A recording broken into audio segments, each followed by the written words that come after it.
pala sa tao dapat maging maingat para hindi manakawan. Kung hindi, pati na rin sa hayop. Ito kasi ang nakatutuwang tagpo sa isang beach sa Palawan kung saan nabiktima ang isang foreign tourist ng pagnanakaw na ang salarin ay isang baboy. Kung paano niya nakuha ang bag ng turista, panoorin sa report ni Dustin Bayog.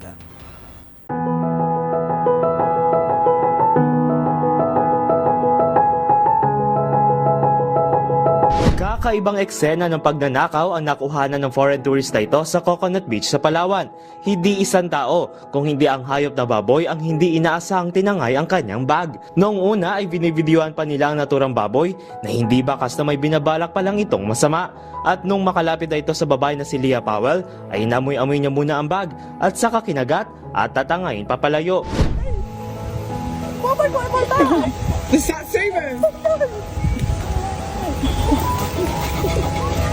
Sinubukan naman siyang habulin ng kanyang anak upang mabawi ang naturang bag.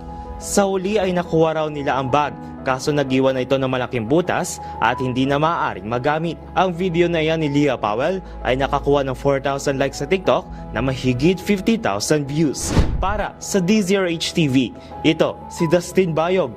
Una sa Pilipinas, una sa Pilipino.